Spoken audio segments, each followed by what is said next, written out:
Hey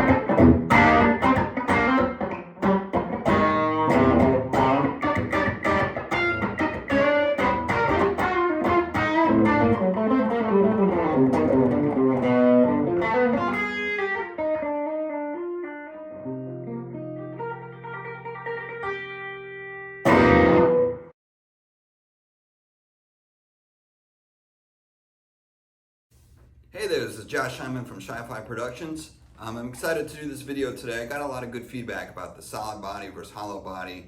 A lot of good comments, a lot of good ideas. So I kind of wanted to circle back to it. And there was a lot of good points, good questions, but one of the questions was, well, what about distortion? And usually I like to do the comparison clean first. I think you can hear the differences a little bit easier. Distortion can kind of mask things a little bit, but I did think it was worth doing a video with distortion. That's what I'm going to do. I have the same two guitars. If you didn't see the last video, you can check it out. But it's the same exact configuration. I have a PRS SC 58. It's basically a Les Paul.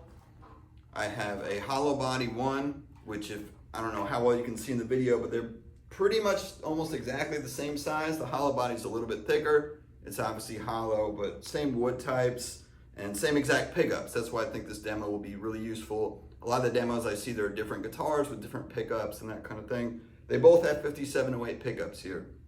And again, the body type is the same. The hollow body is just slightly bigger and obviously hollow.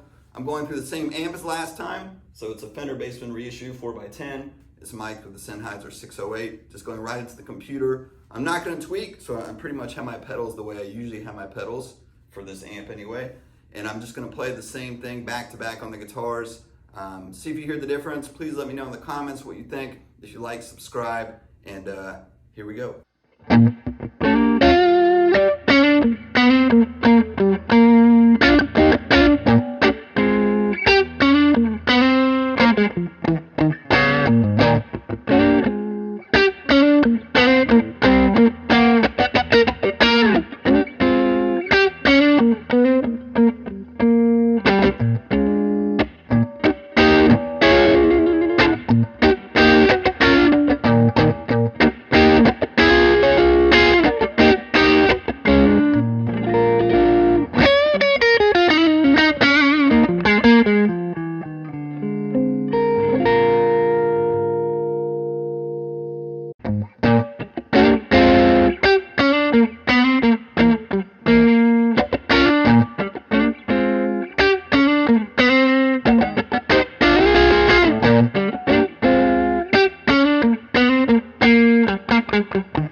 All right, so impressions, sort of similar to the last video I did. I got a lot of comments that were like, they sound pretty similar. Maybe people were surprised. So the biggest difference I heard was in the clean, that the Hollowbody, for sure, more bass, a little more top end, less focused, more airy, more sustained, versus the solid body, which is a little more focused and punchy, more mid-range. And I found it to be the same here, but it's a little less evident, which is again kind of why I went to the clean one first.